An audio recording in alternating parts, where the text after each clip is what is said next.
بسم الله الرحمن الرحيم. اللهم صل وسلم على نبينا محمد صلى الله عليه وسلم. من بنى لله مسجدا بنى الله له بيتا في الجنة. رواه البخاري ومسلم.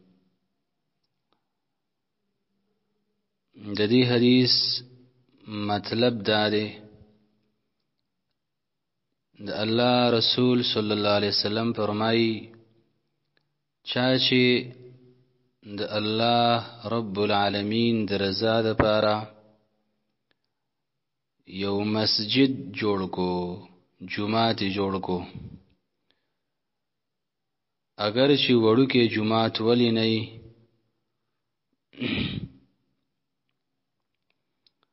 او ساده کچه جماعت ولی نه په دیم دا ثواب ملاویږي. او کو بیا پوخ جماعت ساز کی او غټ جماعت ساز کی او د الله د رضا د فار ساز کی اخلاصی پړ کی نو به خو نور علی نور ده. نو الله به ول سور کوي وړو کې او غټ پوخ او کچا ساده او رنگین دا بیل خبره ده کو هر څنګه کوري د رب العالمین د بندګۍ لپاره په دنیا کې جوړ کو مسجد، دا انسان جنتی شو او الله رب العالمین به ورلا په جنت کې یو کور د دې بدله کې ورکړي. او د جنت کور شری فاغي کې یو خیمه د الله رسول فرمایي دومره غټه ده چې د خیمه په یو ګټ کې با د اهل او عیال وی، حوري او بیبیانی وی،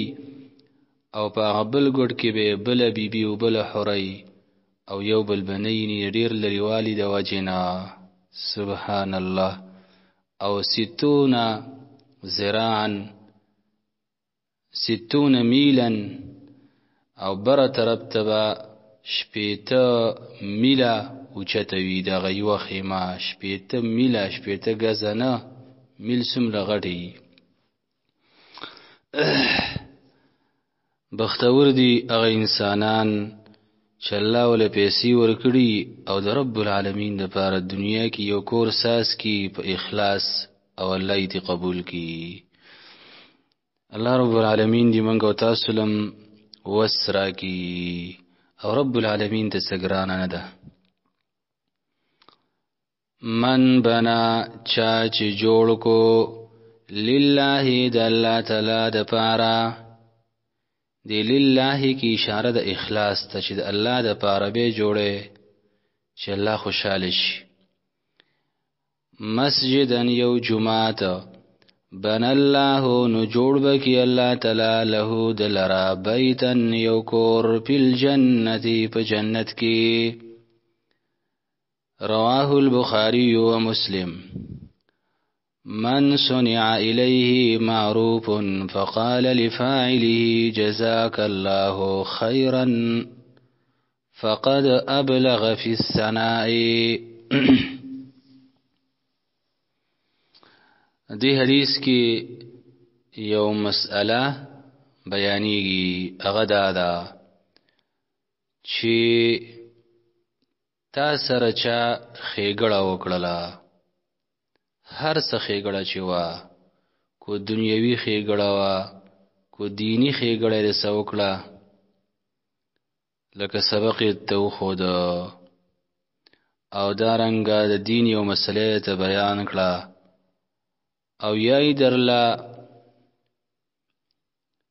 پیسې درکړي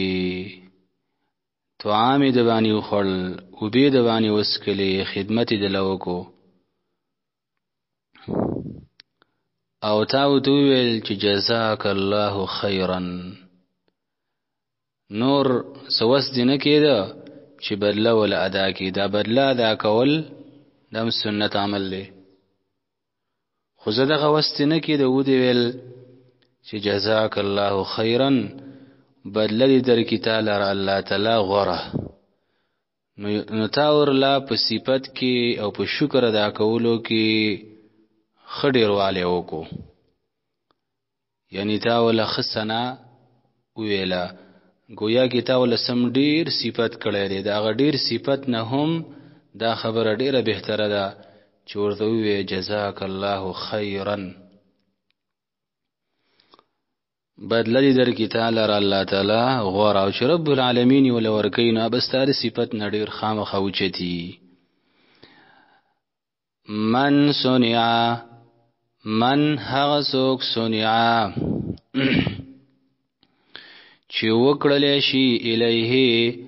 د دسرا معروف یو خېګړه معروف یو خېګړه چا وسره یو خېګړه وکړه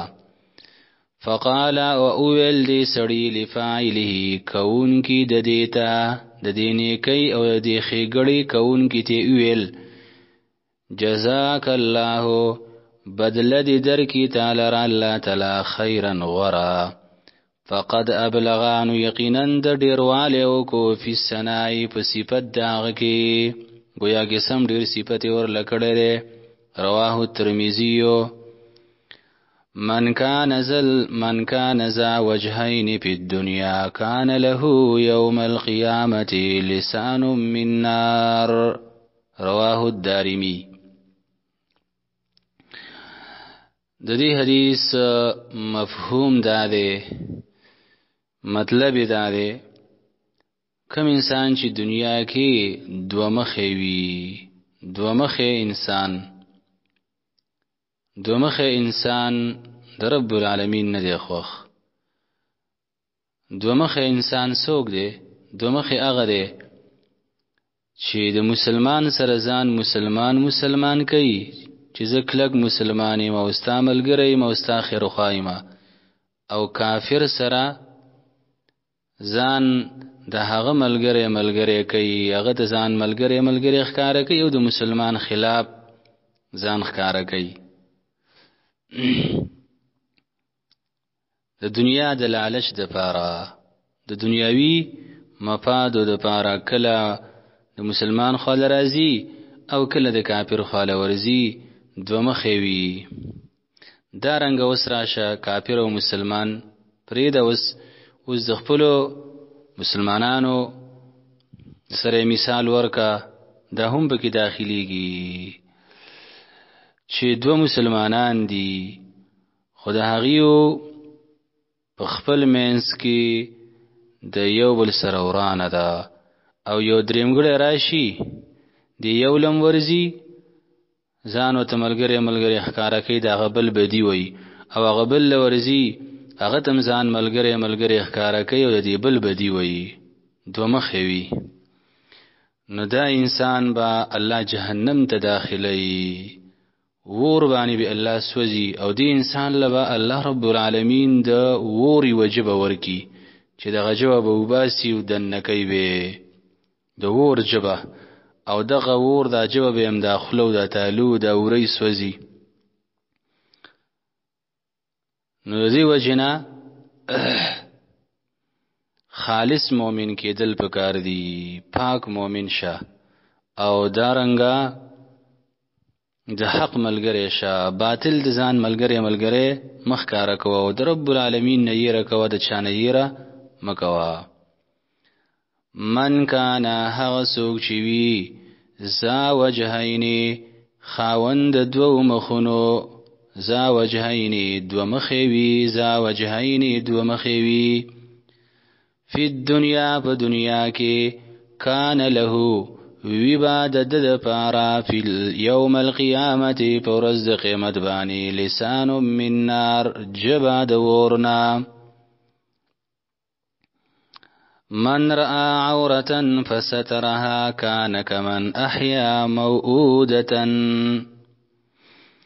رواه الترمذي د دې حدیث مطلب دا دی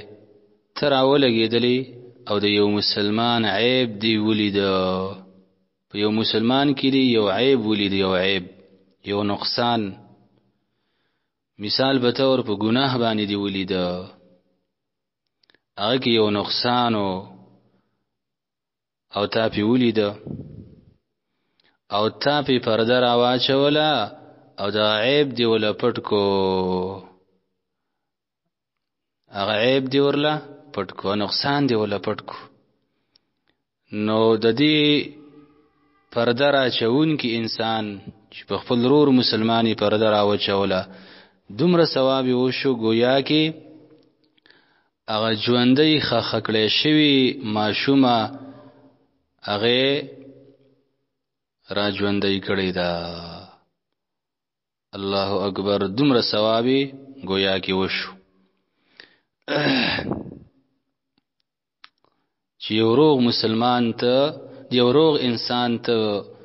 بیرته را ژوندې کی او هغه پلار او مور ته ملاو شي او بیرته وته ژوند ملاو شي، چاله ژوند ورکول دسي خېګړې گویا کې کړی دا.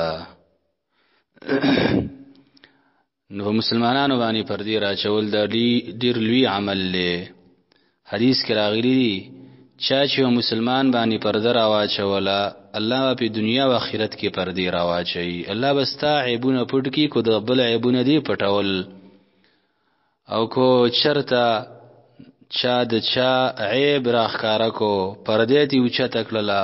وی شرم او رسوایی کو رب العالمین به په خپل کور کې رسوا کی. د الله رسول وی په کور کې وناسوي او رسوا بشي. من رأى چاچی ولید عورتن یو عیب عورت نه مراد دلته عیب دی فسترها نو پټی کو د عیب لرا کان کمن وی با دا انسان بشان دا چا احیا چی ژوندۍ کړي وی موعودتن ژوندۍ خخکړه شوی ماشومه